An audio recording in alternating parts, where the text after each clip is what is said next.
Zlatan Ibrahimović was moved to tears as he made his final appearance at the San Siro after announcing his retirement from football. The 41-year-old received a standing ovation from the adoring AC Milan supporters to cap off a stunning 24-year career. The theme from the movie, Gladiator, blared around the stadium in a heartfelt moment, and there was no greater theme to match the man's career: dramatic, combative and always entertaining. Alongside his mind-bending array of world-class goals, notably the 30-yard overhead kick against England and his incredible solo run with Ajax, Ibrahimović was a larger-than-life character and truly unique in world football. For every great Zlatan goal, there is a great Zlatan quote.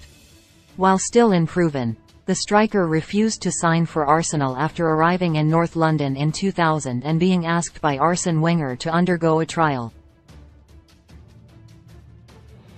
Any other youngster would have snatched the opportunity and the Arsenal number 9 shirt with both hands, but Zlatan was left fuming and instead chose Ajax.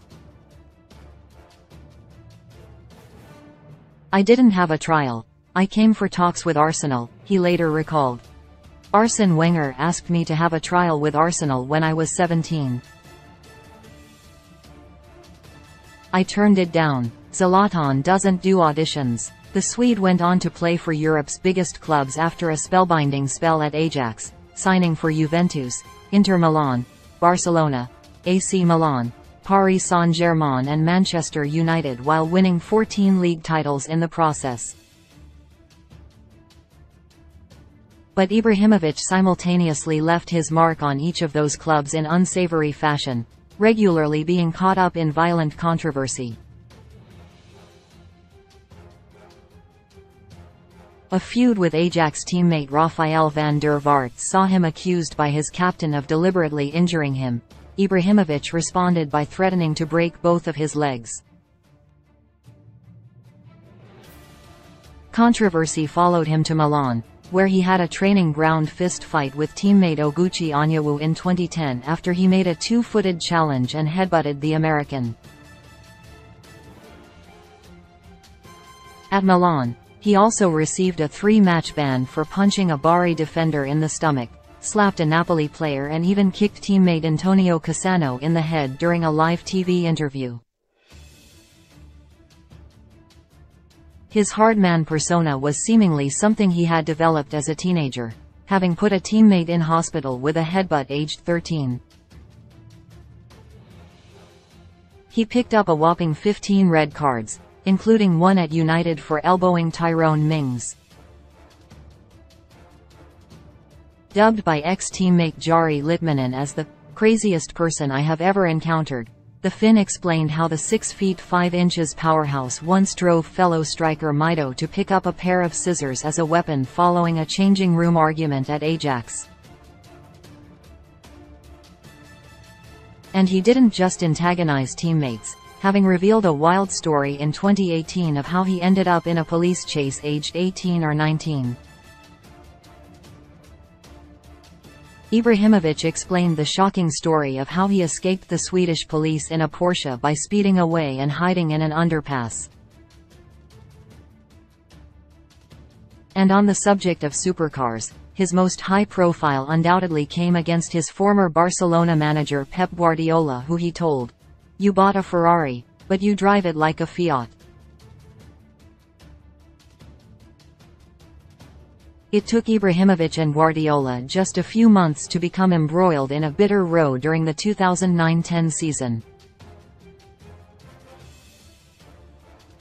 They clashed after Barca's Champions League exit to Inter Milan, during which Ibrahimović allegedly threw a box across the room and launched a verbal tirade against the Spaniard. Then Guardiola started his philosopher thing. "I was barely listening. Why would I? It was advanced bullshit about blood, sweat and tears, that kind of stuff." Guardiola was staring at me and I lost it. I thought, there is my enemy, scratching his bald head. I yelled to him, "You have no balls." And probably worse things than that. Needless to say, Guardiola never spoke to the forward again and he was shipped out on loan the following season. Ibrahimovic continued to polarize football fans in his latter years. He stirred up controversy during the Black Lives Matter movement by telling NBA legend LeBron James to stick to sport rather than lead the way in activism. He told Discovery Plus in Sweden of NBA star James's political activism, "Do what you're good at. Do the category that you do. I play football because I am the best at playing football. I am no politician. If I'd been a politician, I would be doing politics." This is the first mistake famous people do when they become famous and come into a certain status.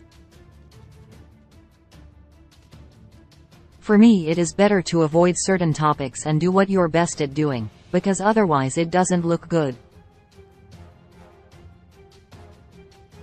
Ibrahimovic was then accused of racism when he became embroiled in a bitter clash with ex-Manchester United teammate Romelu Lukaku in a Coppa Italia Milan derby in January 2021. The pair bumped heads in a now famous image, while pitch-side microphones picked up the forward calling Lukaku a little donkey, and telling him, "Go do your voodoo s*********.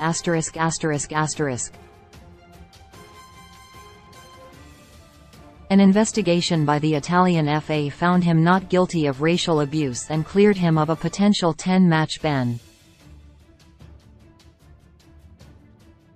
But the best of Ibrahimovic was also visible in his penultimate season at Milan.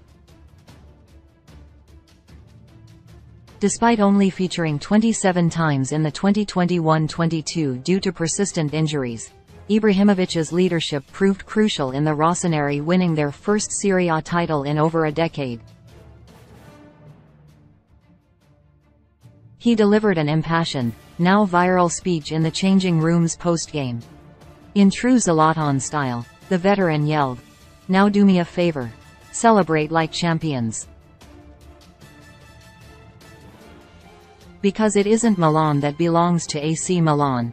Italy belongs to AC Milan," before flipping the table and sending his teammates into a frenzy. He even dropped in one of his Zlatan-isms during his final speech on Monday. As Hellas Verona fans booed him during his farewell, a mic'd-up Ibrahimovic quipped, "Keep booing. This is the biggest moment in your year seeing me," to rapturous cheering and applause from the home fans.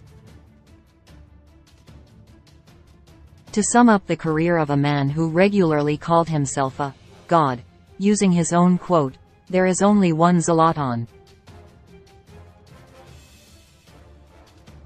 Now